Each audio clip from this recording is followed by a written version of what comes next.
The recording is getting started. Welcome, everyone. I appreciate you being here, every one of you, and Professor Butler. Thank you so much for making time to meet with us. Students, I worked with Professor Butler at Dallas College, Richland campus. She's hardworking, committed. She has had experience working in K through 12, and I think it's in out of state New York as well as here in Texas. And she has also taught, if I remember well, in special education classes. Is that right, Professor Butler? Yes, that's where I started off. Thank you for the introduction.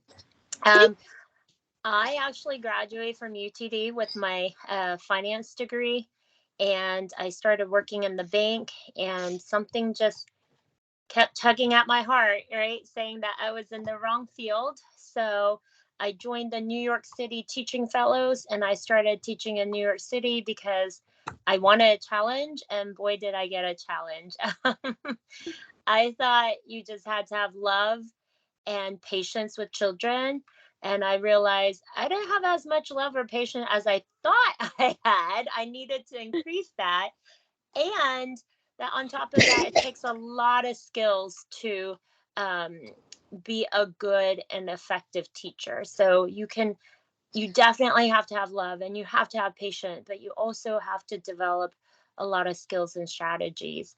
I taught in New York for um, about 6 years, and then I had my first child, so I moved back to Dallas area. I was one of those, kind of like overbearing moms, probably.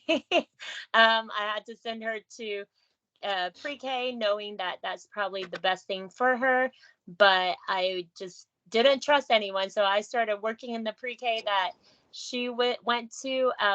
And in reality, it actually turned out really good because now I teach child development at Collin College. So everything just worked out according to plan, even though I didn't really plan everything. And I think that that's the amazing thing about education and the field of education, which is so flexible, is so there's so many opportunities that I never thought that I would teach out of college either. I'm not sure if Professor Medina ever thought that she would. We just loved teaching in the classroom, and it just sort of organically came about and the opportunity presented itself. So um, you know that's me in a nutshell. And now I teach education and child development at Collin College. um, I am currently the discipline lead over there. And so, not only is that just about teaching, but also a lot of administrative stuff. So that's probably the not so fun stuff that I'm sure Professor Medina is not that as grateful to not have to really do anymore. Yes. It comes with a profession, and it's a different type of patience that you have to have, right? To do the Absolutely. administrative part of it. We're certainly thankful that you're here, and I think that we can all benefit from your experience.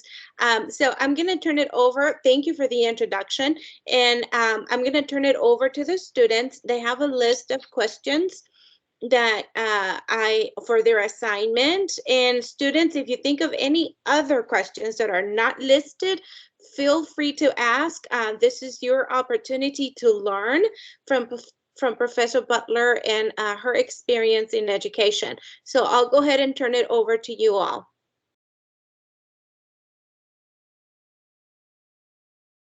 Okay. Kimberly, you. Okay, Kimberly. Okay. Thank you. I wanted to know how you manage to complete your child observations while meeting the demands in the classroom. Oh, that was really difficult. Especially in New York, we were, sorry, I had to move up. Okay. We were, I joined one of these programs where we were already teaching in the classroom, but we still had to fulfill the observation requirements. So we did it whenever. Sometimes, if it seems overbearing, you take a day off and you go and you observe and you get half of it done, or you take 2 or 3 days off. I know not everybody can do that. Sometimes if you work in a school district, again, it has to be unpaid time. So we were doing it during our lunchtime, but I know that that's not always feasible, because sometimes your lunchtime is other people's lunchtime. And so you do have to watch instructional time. So it is difficult sometimes. It's a mandate. Texas has it, New York has it. Like I said, I was fortunate enough to work somewhere where we do get paid time off, and so we just put in a vacation day and go and get the observation hours done. And I wish that's something that we could change, but unfortunately, and fortunately, because you do want to have some observation hours under your belt, it is juggling for sure. Okay. And now, Kimberly, for the observation, we're learning, so let me just guide the conversation a little bit. What we're learning in class is that teachers observe children while in the classroom, and they make notes as far as the child's progress or what they need to work on. And let me add to that answer. You just made me think of something, Professor Butler. So there are some assessments that we teachers have to do in the classroom, just to see how well the students are progressing. Some of these assessments that are mandated by the state of Texas are one-on-one. So it's not like a classroom assessment that you can give it all at once to all students, but this is where the teacher sits down with with each individual student. So that takes time, right? Right. So some districts have gotten very creative in how they do these. One district that I used to work at not too long ago, they pay a substitute teacher, and the substitute teacher stays in the classroom delivering the lesson to the whole class, and the teacher of record works on assessing each individual child. And usually this happens like outside the classroom in the hallway where there's more less distractions. It's a little quieter. So that's one way to assess the child. But in the classroom, Professor Butler, if the teacher wants to know how the children are doing, while giving instruction, while you see the students working, what are some ways that teachers can make those quick observations as far as how children are doing in the classroom? And it could be informal, doesn't necessarily have to be formal assessment. Yeah, I actually do gather my data from informal and formal, and informal gives you a lot of insight into the child, right? So let's say you're teaching today's objective, and let's say it's a reading strategy, right? Let's just say it's looking at the first letter and making sure that you sound the first letter out, right, of a word or whatever the strategy is. You can have, like, I used to have a clipboard, so I'll show you. Hold on, I'm just gonna grab any clipboard, right? And I would have the strategy and post-it notes with each kid's name on there, right? And so then I would quickly go and just, as the kids are reading, I could just lean in really quickly and listen. Like, are they like using the whatever the strategy is? Are they using that strategy? If I have to probe a little bit, I may ask them to read me the first line or whatever. Are they, for younger kids, sometimes, looking at the first letter and looking at the picture, right? Are they using those strategies? For older kids, let's say it's an inferencing strategy, right? Are they asking certain questions, et cetera, et cetera?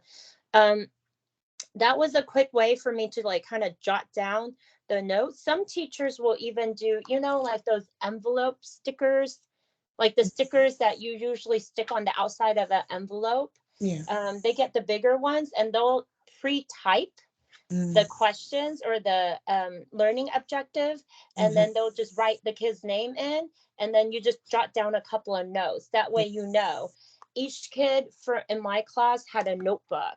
And so you just take that sticky off, put it in that notebook with the date, right? And this was helpful because I worked with special needs children, and this is helpful for kids that are not special needs, or mainstream kids, because I see my own child's classroom, there's a lot of kids with services like speech and such that, and they're in the mainstream class, right? So it was easy for the speech teacher to grab their notebook and see what we're working on and to add her stuff on there. So then I can take a look and be like, okay, so Arturo is working on this or that. And I'll make sure to integrate what they're working on in speech with in the classroom. And she will make sure that she integrates what we're working on in the classroom into her speech session. So I felt like being an effective teacher was also like being an effective like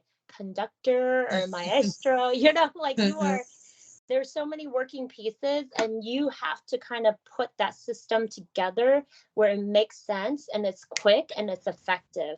But I will say that leaning into conversations, leaning into their reading was really important to me, because how do I know? So don't spend too much time lecture without assessing to see if your lecture is effective, right? So you're just like lecture. Oh, well, the class period is gone. Well, how do you know they got what you taught? So it's better to teach in smaller chunks and to assess right away. Assessment is key.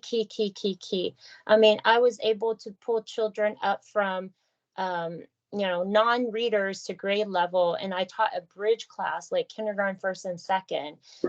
It was really difficult, but I didn't take no for an answer. And we worked hard, children worked hard, but there was also a system. So anybody who walked through those doors, they know to grab, if my kids are in, if they're doing reading, they grab their reading book with them and they sit down with their reading book. That way, if there's any adults in the room for whatever reason, they will sit down, grab that notebook and be able to add to that information, right? I worked in a school where it was right in the middle of the projects in the homeless shelter. We just didn't have enough people walking in the doors, right? So sometimes you're at needy schools and you need people to walk through. I went to community and I'm like, hey, my high readers, they're going to be in a book club. And I partnered up with JP Morgan, and they were able to get my high readers in the book club so I could pull my lower readers and do some phonic work, right? Because they were just so far behind at that point, and we cannot let that go. You're in a wonderful, literally, potentially life-changing positions as teachers. Wonderful. Thank you. Lynn has a question. Lynn? Hi. Excuse me. I'm kind of under the weather. Okay. What lessons can you share with me to help when I get my own classroom? Okay. So I would say don't reinvent the wheel. Okay. So even I'm looking at my bookshelf. I don't have the actual book with me, but there's a bunch of, let's say literature book that will tell you what kind of strategies students should be using at different levels, right? So you don't have to like go and be like, what is it, right? Someone's already written about it. So your job is to be a problem solver. Like I see I see an issue and I don't know what the answer is, but there's so many resources out there. So you're really seeking for resources. I would say don't take no for an answer. The only way that I was able to catch my kids up was because not only did I take no for an answer, but I made sure that everybody in the community was doing their job. So for example, administrators, I had like Dick and Jane books, right? I don't know if y'all know those, but I had Dick and Jane books in my classroom, and they were like, how come the kids are reading? I'm like, oh my goodness, because I don't want to read those books, right? I went to administrator every single day, to their office every single day, and I said, hey, I would like some new books. They don't like to spend new books for special ed teachers for whatever reason. I went there every single day. I wasn't a jerk about it, but I was like, hey, you're going to see my happy face. I'm going to smile at you, and you're going to see me every single day. And then one day the office manager's like, okay, stop. Here's a catalog. You have $3,000 to spend. I was like, oh my gosh, y'all have $3,000 somewhere, right? And you're telling me you didn't have this money? So be an advocate. Money, like, there's no way I could have pulled $3,000 out of my pocket, nor should I. Teachers need to learn to have boundaries. Like, I gave up my time. I will not also then give up my money. I mean, I gave up my money for certain things, like things that, I want to do in the classroom that I was passionate about. But books is essential, right? Do not let your school get away with, or even your community.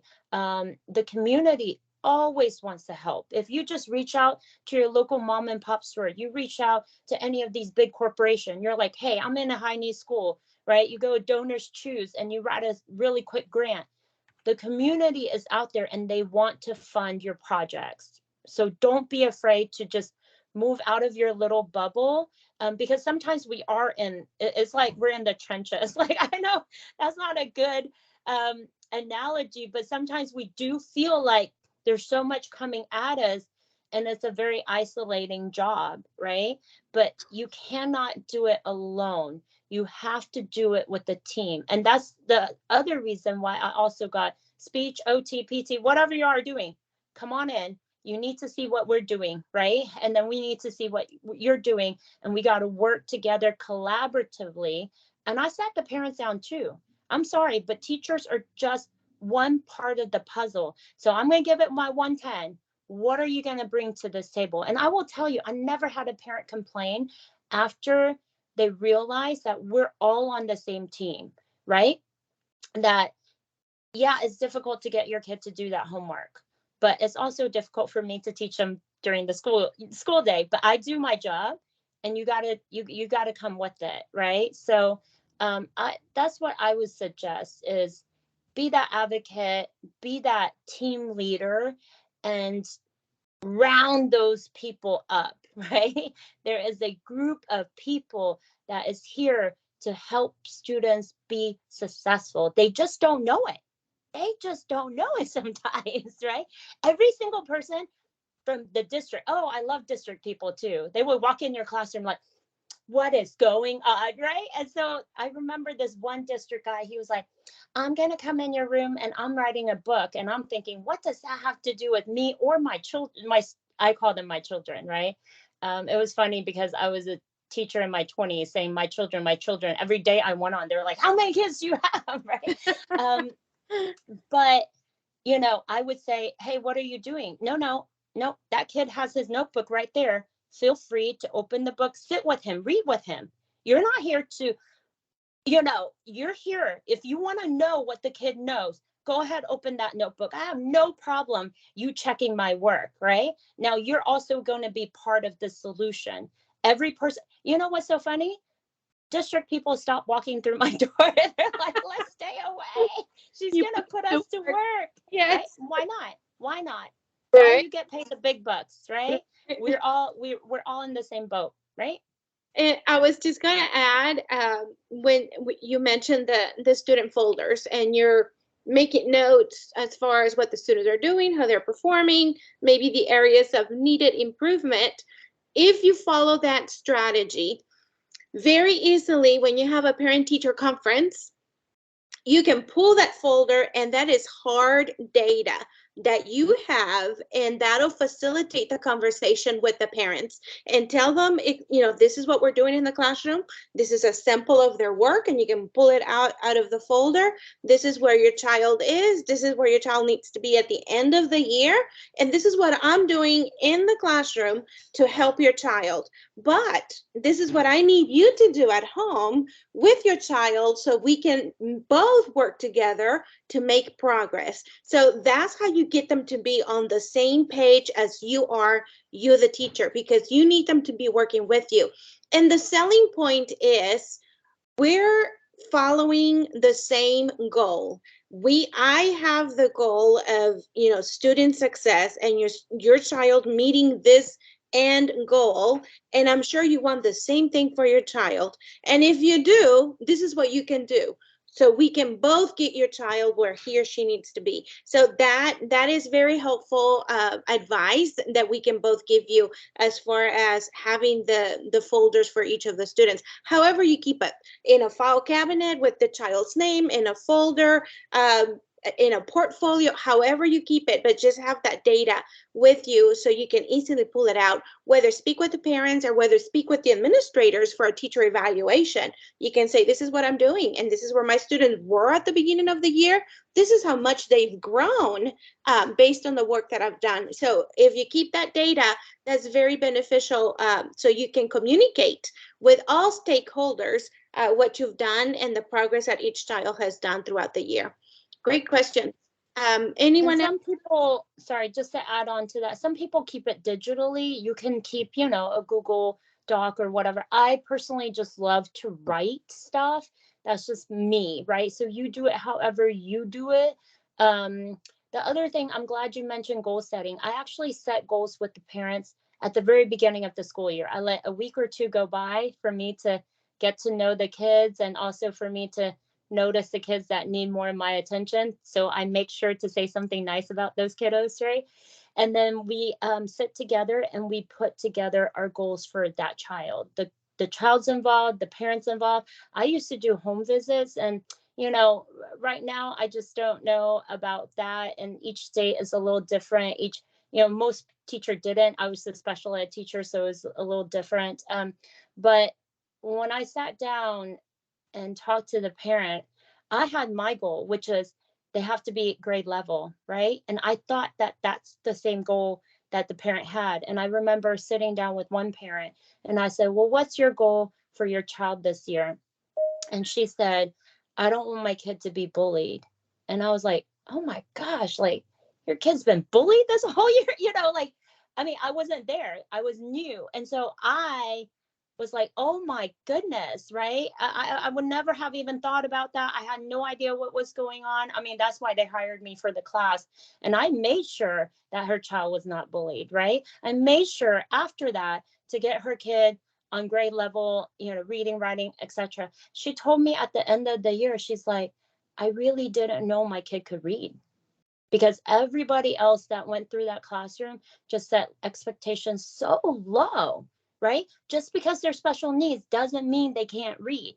Now, there was a child that was nonverbal. We didn't work on reading, we worked on sign language, right? So again, every kid has their own trajectory. So some kid may not be able to do, they may be working on life skills, but there are very few of those children, right? So when I went there, when I got into the classroom, they were like, Anne, don't stress yourself out too much. That's why they're in this class.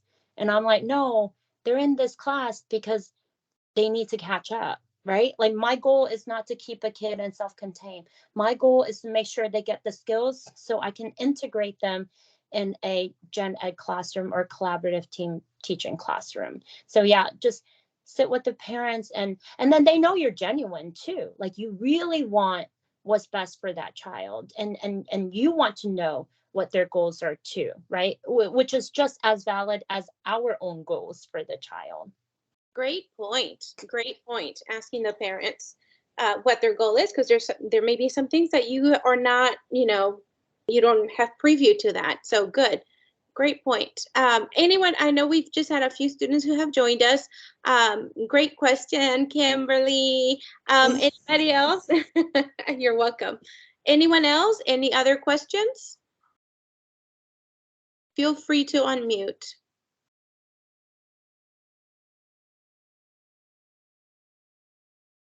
I have one if no one does. Go ahead. Wait.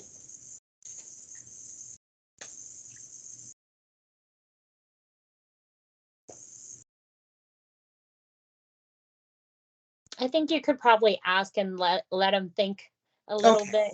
Yeah. Yeah, go ahead. All right. I have a daycare / homeschool, and right now I'm trying to get it licensed. That's why I've gone back to school and trying to get different things in place. there has been a lot of talk about inclusivity with the LGBTQT. And so I'm learning a lot, you know. What I do have a little bit of reservation about is speaking to anybody's children, especially when they're pre-K, kindergarten, first grade, about this. And I've been told a few times by different professors that's something that I'm going to have to probably do. Even though it's my homeschool, it's my daycare. So I'm just wondering, are you in a position now, or have you ever been, where you have to speak to children that young about anything sexually, but also this new I mean, I think everybody has their, I personally let children be children. So for example, I don't say a boy can't play dress up or a girl can't be this or that, right? So, you know, of course, like when we learn about different families, that may come up. However, I think in the ISDs, we follow the TEKS. So I know childcare centers follow different things. I tell my students, stay with the TEKS. And because the last thing you need to know, like, need to happen is for a parent to complain. And like I said, for me, if I'm teaching whatever the TEKS is, and if it's within the TEKS, I teach it, then there's nothing that they can complain about me, right? I would think that if it's your childcare center, there's, you know, again, you want every child to be accepted, right? And so if there is a child with, you know, different family structures and such, you know, you want them to feel accepted and loved and included. At the same time, I feel like when it's your own childcare center, you sort of have your own like you have your own curriculum. Right. No one really dictates. Like, we're not in a, you know, in a top down, you know, right. It is, in my opinion, and maybe Professor Medina is different, because when you work for a childcare center, you will follow whatever curriculum that childcare center has, right? And my goal is to always, number one, make children feel safe and comfortable and secure. Number two, to involve parents. As much as people are like, no, parents do play a role, right? It's K-12. That means children are minors. And so I feel like, in my opinion, I think we have to have this conversation with parents, right? So if a parent freaks out, let's say, hey, my kid is playing dress up in heels, and I don't want him to do that. I'm going to come with you with research to allow children to play and express themselves, right?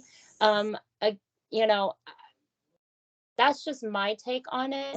I think private childcare is different than ISDs. With ISDs, I know this comes up a lot.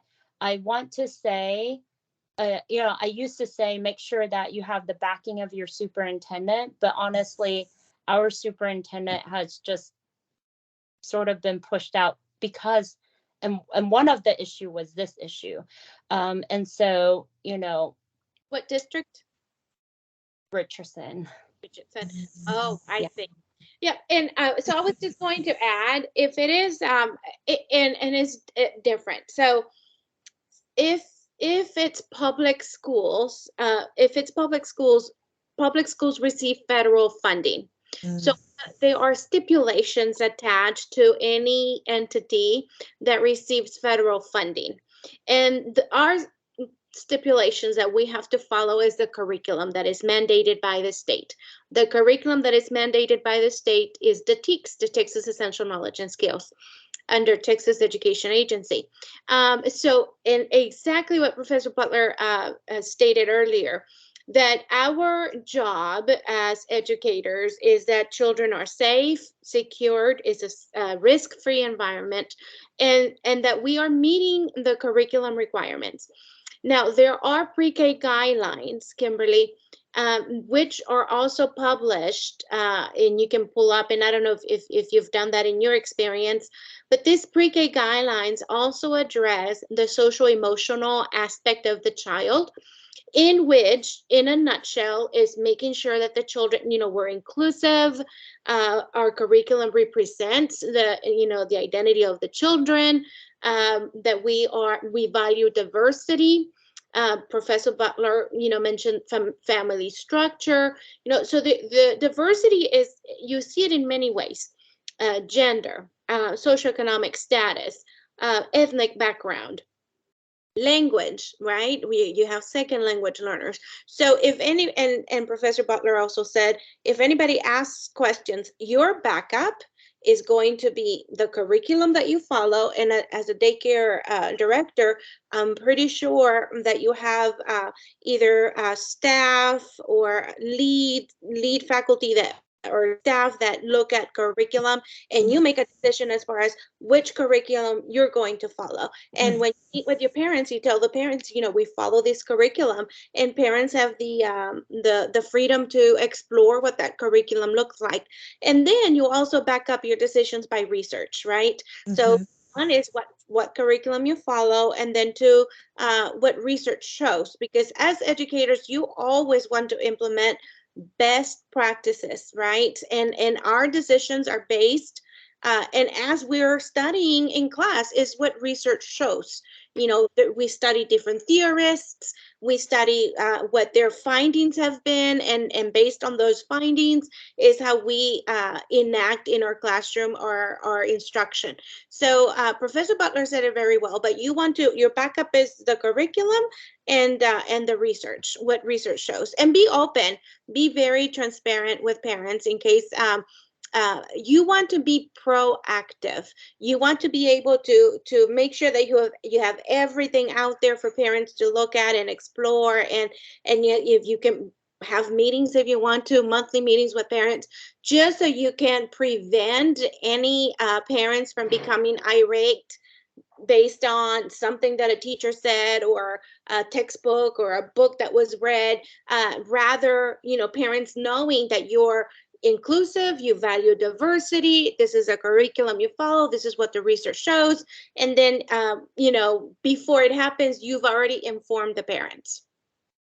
Okay, thank you. And if you're looking at a in-home childcare center, again, it's really the Texas minimum standards. So, curriculum is up to you. So, as a parent, I sought out a lot of different childcare centers, because not all of them are conducive to my child and my needs as a parent for that child. So everybody has choices, right? You have a choice on how to run your childcare center, and I have a choice whether to bring my kid to your center or not, right? And it's just being sort of like open, like, this is my curriculum that I follow and things like that. So for others who may want to do things differently, that is fine. You let parents know, you're very transparent. The only thing, I think, you get irate parents when they don't know, and it sort of like sidelines them, and then you get more issues that you're trying to mitigate any issues. Okay. And parent, you got to build that trust. Parents have to know that, I don't know, like, some parents are like, well, I know I hear from everywhere, right? Teachers are indoctrinating kids and stuff like that. They wouldn't think so if they know that you're on the same team, right? That you are doing what's best for the child in your educated opinion, right? Right. Good question. I know that we have other questions that I'm waiting for the other students to jump in and turn on their mics and ask questions, because we only have Professor Butler for a limited time. So don't be shy. Just ask your questions. I know I'm looking at another list of questions. This is supposed to help you write your field experience essay. So do you have those questions handy? Who's ready to ask a question?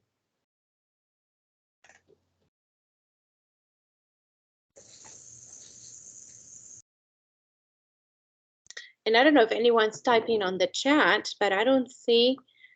Lynn, go ahead, Lynn. Your hand's up. Okay, I don't want to be the only one. Okay, I have 2 questions.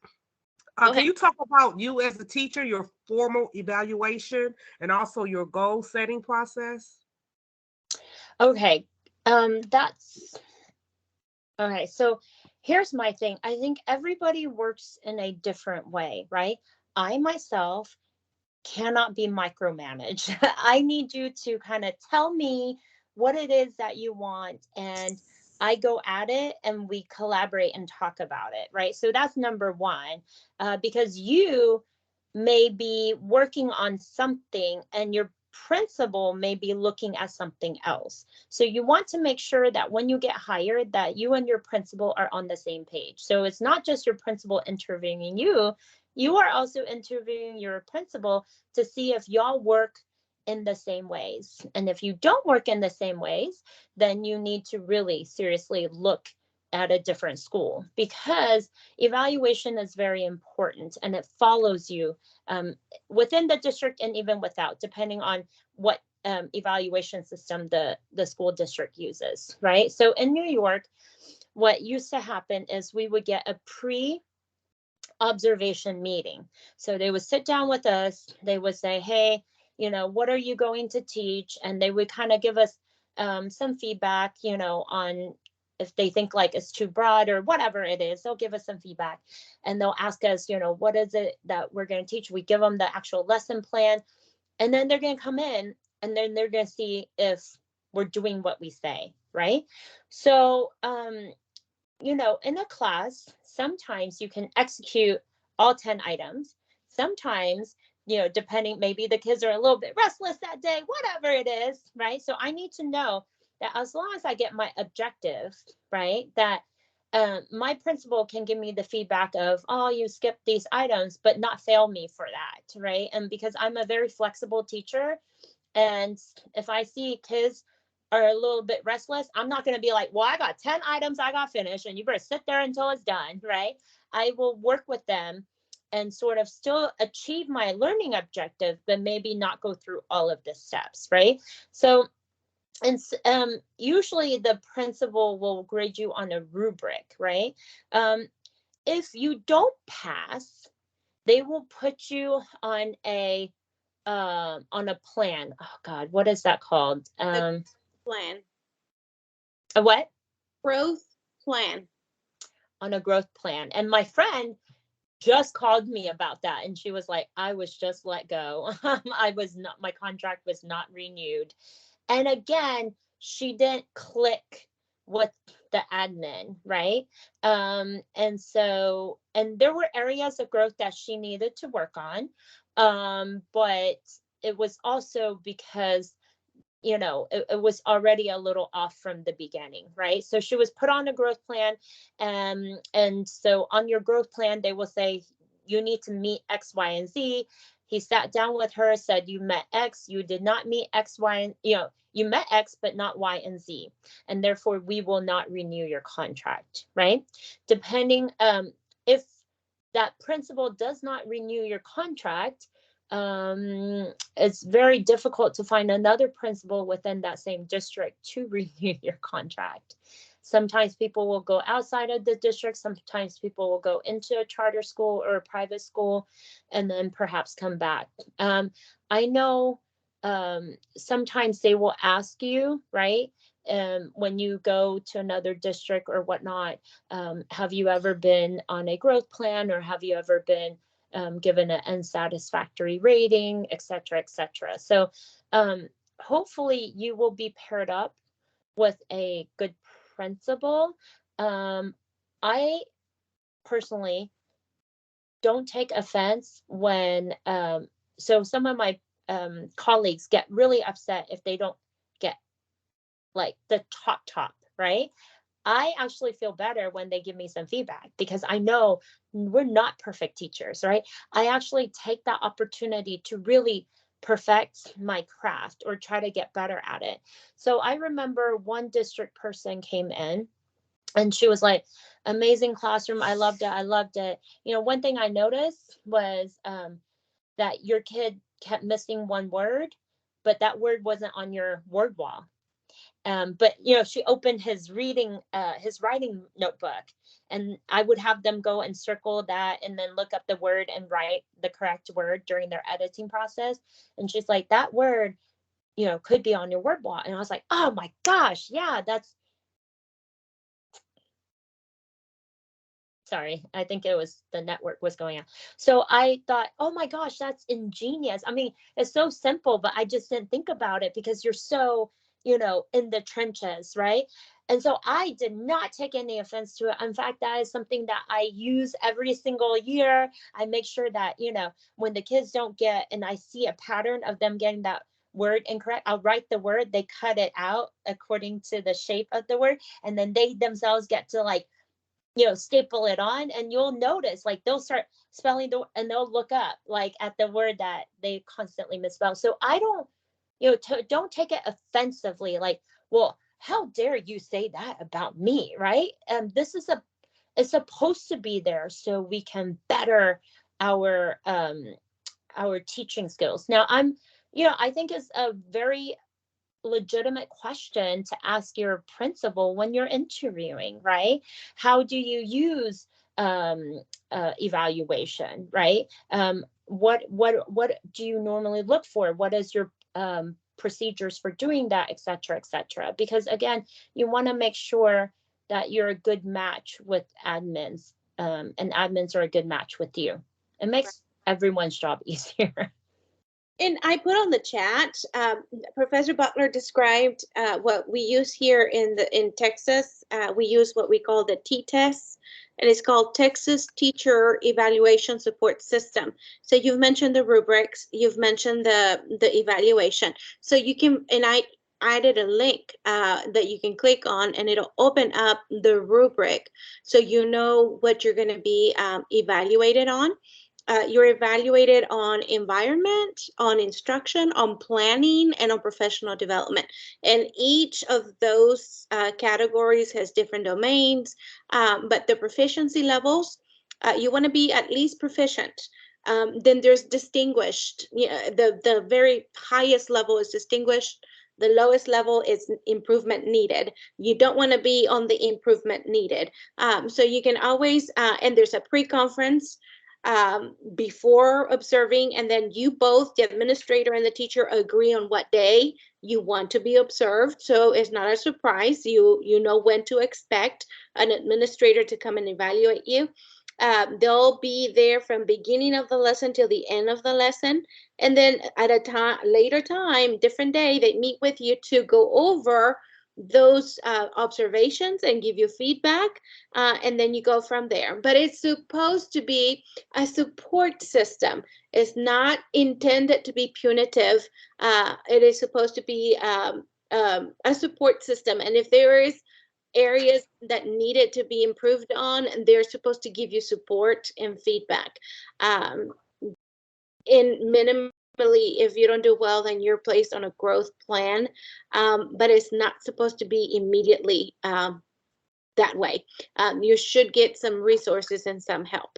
But just to add to your answer, it's very similar to what you mentioned and experienced in New York.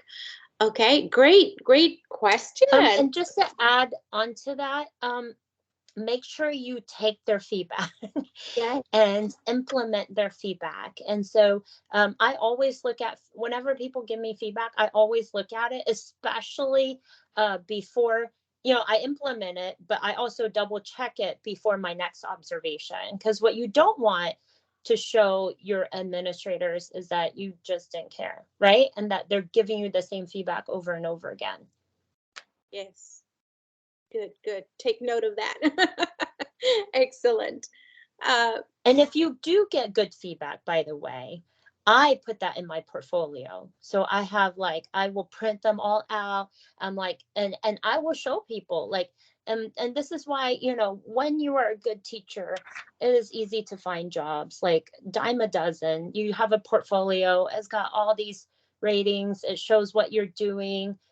So use that to your benefit. Never think like, oh, this is something I gotta do. It's like, oh, awesome. Let me see what kind of feedback I get. Let me see if I can ace this thing. Let me just, you know, try my best and put that in my portfolio.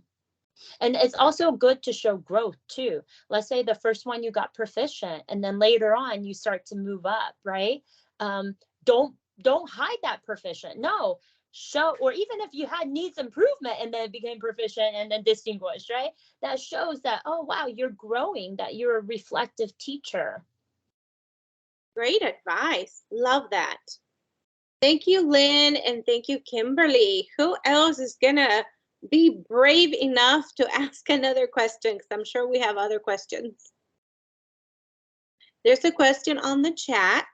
How do you manage to complete child observation while meeting the demands of teaching? So we did ask and answer this question at the beginning, and it is recorded. Unless you want to add something different, Professor Butler. No, I think, you know, juggling a classroom is going to be one of your biggest challenge. Having 20 sometimes even close to 30 kids in a classroom, giving them that individual attention. You know, sometimes another time where I do observation is when I pull them into centers or groups, right? So when I'm doing like a literacy group and other kids are in their different centers, right? Then it's easy for me to look at these 3 kids and hone in. So you don't always have to think of one to one and then I got 20 of them, right? What if I divide that 20 into 5 groups and I got 4 in each group, and I could quickly see, right? And then, you know, the one with the question mark, I could come back to that kid and see, you know, let me get a little bit more insight here, because I didn't really hear him or her participate or, you know, use the strategy the way that I think they should use it, right? So it takes practice. You will get it. I always tell my students, don't worry, the first year you will cry, I promise. And it's okay, it's normal to cry, but it will also be the best feeling in your whole life to see kids' eyes light up, right? Mm-hmm. Great advice. Love it. And then there's a follow-up question. What is some advice for a teacher in a new school setting? Okay, so this is really important. I think it's to be optimistic. I know sometimes I'm like a Debbie Downer too, right? We have a lot of complaints. I don't go to the complainers for my complaint, right? I go to the veteran teachers that have a bright eye about children, because sometimes people probably need to retire or need to move to a different setting, but they're still there, and they end up like complaining about children. You don't want to get sucked into that negative energy, right? The other thing is cliques. As children have cliques, teachers have cliques, right? So I try to just spend a little time here, spend a little time there. You start talking about another teacher, I gotta go. You know, I'm not trying to be in a clique, right? And so I felt like I was able to integrate quite well into different settings, just because I have no beef with anyone. My goal is to educate children. And if you can help me and we can help each other achieve the goal, then we can work together, right? So be aware of cliques. You know, have that positive energy. Sometimes if you're a good baker, baking cookies for people just makes them feel happy. So, you know, really think about that. And also, you know, parents, you know, they want the quote unquote best teacher, right? If you're the new teacher, they could like really be wondering a lot, you know? So, you know, I always introduce myself in the beginning, and again, let them know my background and let them know where I stand with things, right? So it was really weird. I was a new teacher and I went to a school where they all went by their first name. So they wanted to call me Miss Ann. And I was like, nope, it's Miss Chang, right? And I heard one of the parent, and I was in the quote unquote gifted school, but my children were special needs. So in the whole gifted school, only my kids didn't have to test to get, I mean, they tested, but different tests, right? To get into a special ed program. And the reason why they did that was because they didn't want to take too many special ed kids, and every school had to take special ed kids. So I went by Miss Chang because that's my preference. Okay. I want, like, I understand as a parent, you have certain what. This is my name. I get to dictate what people call me. And so I heard one mom that's like, why does she have to go by Miss Chang when no one else, So again, being that new teacher and just kind of, I'm not doing anything wrong. I don't think there's anything wrong. And I just kept going by Miss Chang. Now, in a different school, when I came back to Dallas, when I was in pre-K, yeah, I didn't mind going by Miss Ann, but it's up to me, right? It's up to you as a teacher to decide what other people are going to call you, right? So, get you don't have to always bend over backwards for parents, but once parents, like my parents, saw that the children were so well behaved and they were learning, they were like, that's right, more people should go by their last name. I was like, I don't know if that had anything to do with it, but sure. That's right. All right. So we are past the hour, and I think that we have asked some really good questions. At least all the ones that are listed on your assignment. Any last questions or comments that you want to give us before we end the meeting?